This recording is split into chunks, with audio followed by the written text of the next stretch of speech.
At this time, there's some recognition that we want to make for leadership activities with Sequoia. Some people are here, some people are not, but I'll quickly go through the list. To begin with, board member recognition for Paul Uhrig.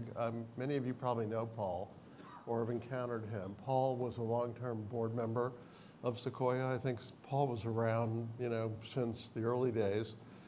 Helped us through the transition to 3 organizations, Sequoia, Care Quality, and the eHealth Exchange.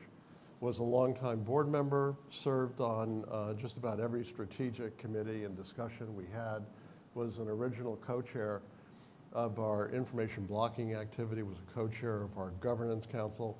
Paul will be missed. He's not with us today in the room, but he's still alive and kicking and doing good work in healthcare. So. Just want to acknowledge Paul's role.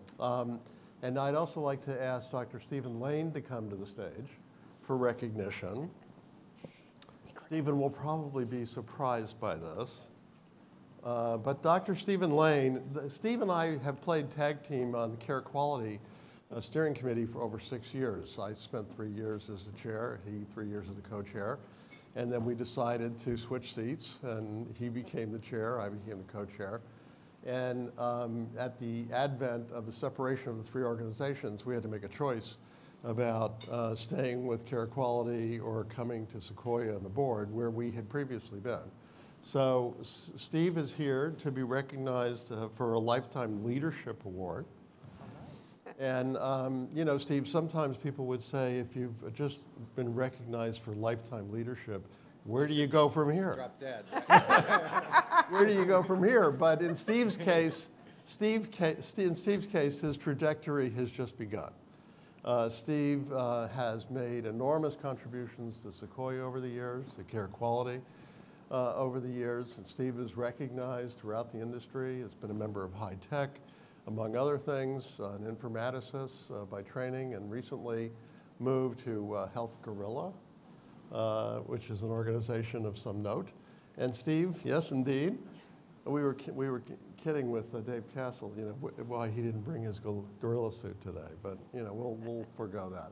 But anyway, we sincerely want to recognize you for your lifetime leadership in healthcare IT and interoperability and just in the industry in general, Steve. So congratulations. Thank you so much.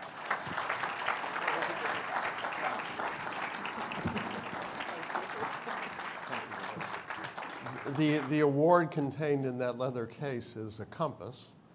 I asked people, what the significance of that might be, and was it to sort of find your way out of the room, or?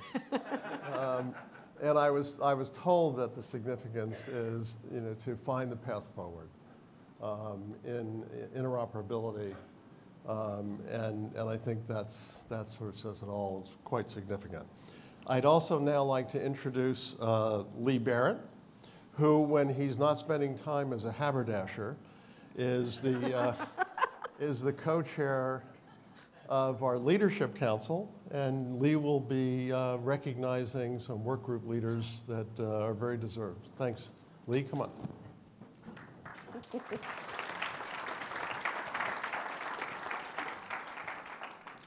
Thank you, Michael, Marianne, and we welcome all of you as well, are welcome. Happy holidays to everybody. It's terrific, having gone to the reception last night, seeing so many people that we know. It's just been terrific and just so great to have you all here. One of the things, before I get into awards just quickly, I met a new individual this morning that for the first time is attending. And I said, how did you decide to come? He said, well, I've been involved in a lot of standards organizations, a lot of standards development. You know what? I attended Care Quality, the meeting yesterday, and Sequoia, and I've heard so much. There's so much great work that's going on as far as deliverables that we're all doing. He said, that's what really excited me about coming here. And I said to myself, that's the passion. That's the passion, and that's really what we're all about, is really working together, collaborating together. So I thought, man, that's exactly what we're looking for. So in any event, I am pleased to announce a number of our leadership awards as well to a lot of the work groups, as many of you are involved with. So I want to, when I go through, is I would ask that you stand and be acknowledged. You'll be receiving a personalized portfolio folder that will be given to you either at the break, or during lunch. And please do come up during the break, and as I'm mentioning your name, please do come up at the break. We'd like to take your picture as well, okay? So please do that.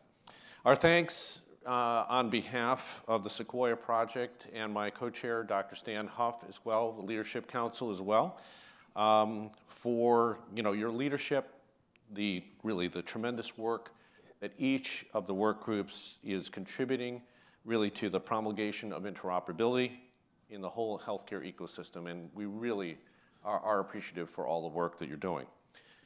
So the first work group, the Information Blocking Compliance Work Group. I wanted to recognize Dr. Matthew Eisenberg. So again, if you'd stand.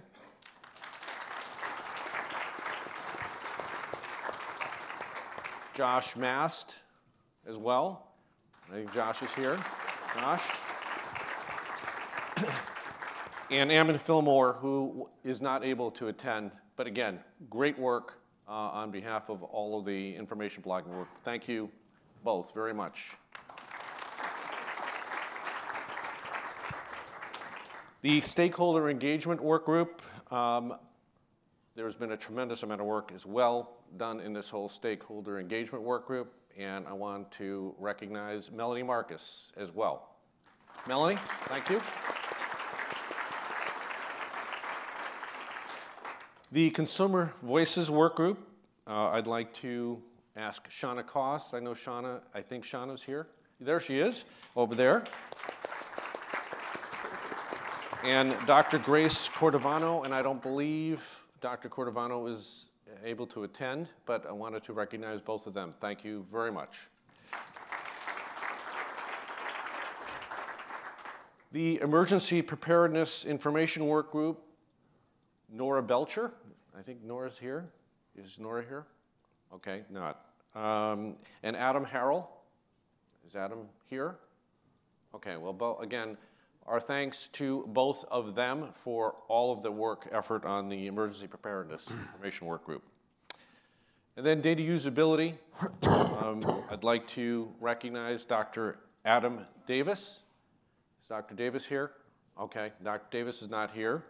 And then our Volunteer of the Year award is going to Dr. Bill Gregg. And Dr. Gregg has served as co-chair since the inception of the work group. And he's also wrote most of the implementation guide that's been developed that, again, many of you have probably had the opportunity to review, add input to, but he has written most of that implementation guide, which is tremendous. So, again, I wanted to thank Dr. Gregg as well, and congratulations for Volunteer of the Year award. So thank you. Could I have them up? Okay, with that, I think, Michael, I'm turning it back to you. Thanks, everybody. Oh, we forgot the Member of the Year. Sorry? Member of the Year. I'm sorry. Rachel, and then one more. No, I've got I'm them. sorry. Oh, you got those? Okay. I've got it. No, I've got it. Okay. Sorry. We're confused, but it's early. It's especially early for me because I live in San Diego, so there's a 3-hour difference, so you'll have to forgive me. We do want to recognize for the Government Leadership Award, Rachel Abbey, who received her award yesterday. I think she was a Compass recipient. Rachel was really very active in our emergency preparedness work group activity. For those of you that haven't read the material that that group developed, I strongly urge you to do so. I think it's a seminal piece of work, and I know the work group will be focusing more broadly on public health going forward. And it's about time that we spend some time thinking about public health in this country. It's almost an oxymoron to talk about public health in this country. I'm not trying to offend anyone in the audience who's actively involved. I just think it's an area that just hasn't received the attention that it should historically. You know, we seem to focus so much on treatment and so little on wellness and prevention, which is the role of public health, that it's actually a very sad testament to how we organize our healthcare in the United States, that we've paid so little attention to public health. So I certainly want to focus on that and acknowledge that activity. Rachel was with the ONC Office of Policy, who supports public health, emergency preparedness, and emergency medical services. I would now like to ask Melanie Marcus to come to the stage. Melanie is with Shore Scripts, and Melanie, you know, is looking a little confused, like, well, what's going on here?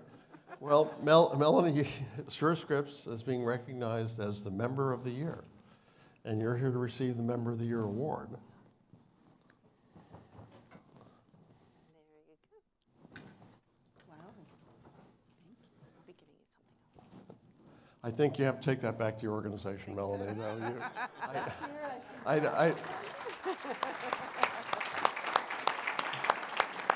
You know, Shore Scripts has been involved with Sequoia since the early days. Actually, originally it was Paul Uhrig who was with Shore Scripts and represented them. But Melanie, as was earlier acknowledged, had a great deal to do with our stakeholder engagement activities, which is particularly focused on membership, on you. And although I've been corrected that I probably shouldn't be using the term stakeholder any longer, perhaps I should just say our member engagement activities and focus. But you know, the membership of Sequoia is the lifeblood of our activities.